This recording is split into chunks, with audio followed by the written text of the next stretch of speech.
ഇന്നത്തെ എൻ്റെ പരിപാടി എന്താണെന്നറിയോ? മട്ടൺ റോസ്റ്റ് ഉണ്ടാക്കുക. അപ്പോൾ അതേ മട്ടൺ പീസാക്കിയിട്ട് കട്ട് ചെയ്തിട്ടുണ്ട്. അപ്പോൾ അതിലേക്ക് നമ്മൾ മഞ്ഞൾപ്പൊടിയും കുറച്ച് കല്ലുപ്പ് ഇട്ടിട്ട് കൂട്ടി തിരുമ്പി വയ്ക്കുക. ഇനി നമുക്ക് കുക്കറിൽ വെച്ച് അതൊന്ന് വേവിച്ചെടുക്കാം. ഇതാണ് ഫസ്റ്റ് പ്രോസസ്സ് എന്ന് പറയുന്നത്. വേവിച്ച് മാറ്റി വയ്ക്കുക. ചീഞ്ചട്ടി അടുപ്പത്ത് വെച്ചിട്ടുണ്ട്. അതിലേക്ക് കുറച്ച് ഞാൻ ഓയിലാണ് ഒഴിച്ചു കൊടുത്തത്, സൺഫ്ലവർ ഓയിൽ. പിന്നെ അതിലേക്ക് ഇഞ്ചിയും വെളുത്തുള്ളിയും ചതച്ചതിട്ട് കൊടുത്ത് നന്നായിട്ടൊന്ന് മൊരിയിച്ചെടുക്കണം കേട്ടോ. നന്നായിട്ടൊന്ന് മൊരിയിച്ചെടുക്കണേ. നന്നായി മൊരിയിച്ചെടുത്തു. അതിന് ശേഷം അതിലേക്ക് നമ്മൾ ചേർക്കുന്നത് നമ്മുടെ സവോളയാണ് കേട്ടോ. സവോള കനം കുറച്ച് നീളത്തിലരിഞ്ഞതാണ് ചേർത്ത് കൊടുക്കണം കേട്ടോ. നമ്മൾ പിന്നെ ചേർക്കുന്ന ഐറ്റം എന്ന് പറയുന്നത് ഇത് നമ്മുടെ കാന്താരി ചതച്ചതാണ് കേട്ടോ. അപ്പോൾ അതും കൂടി ചേർത്ത് കുറച്ച് കറിവേപ്പിലയും കൂടി ഇട്ട് നന്നായിട്ടൊന്ന് ബ്രൗൺ കളറാവണ വരെ വഴട്ടിയെടുക്കണത്.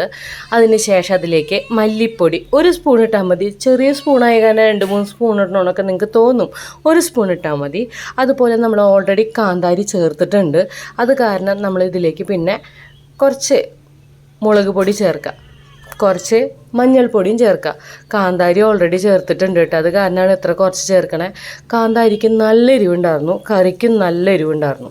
പിന്നെ നന്നായിട്ടൊന്ന് വഴറ്റി കൊടുക്കുക. മൂത്ത് വരുമ്പോൾ പിന്നെ അതിലേക്ക് നമ്മൾ തക്കാളി അരിഞ്ഞത് ചേർത്ത് ഒന്നും കൂടി നന്നായിട്ടൊന്ന് വഴറ്റിയെടുക്കണം കേട്ടോ. ആ തക്കാളിയൊക്കെ നന്നായിട്ട് യോജിച്ച് വരണം. പിന്നെ അതിലേക്ക് നമ്മൾ ചേർത്തത് ഒരു 3-4 കഷ്ണം പട്ട, ഒരു 4 ഏലക്ക, കുറച്ച് നമ്മുടെ പിന്നെ ഒരു 3 കരിയാമ്പൂ ഇതും കൂടി അതിലിട്ട് ഒന്ന് വഴറ്റി പിന്നെ നമ്മൾ വേവിച്ച് വെച്ചിരിക്കുന്ന നമ്മുടെ മട്ടൻ അതിലേക്ക് ചേർത്ത് കൊടുത്തു. ആ വെള്ളം എടുക്കണ്ട. പിന്നെ ഇതുപോലെ വേണമെങ്കിൽ ഇതുപോലെ യൂസ് ചെയ്യാം, അല്ലെങ്കിൽ ഒന്നും കൂടി വറ്റിച്ചെടുത്തിട്ട് നമുക്ക് യൂസ് ചെയ്യാം.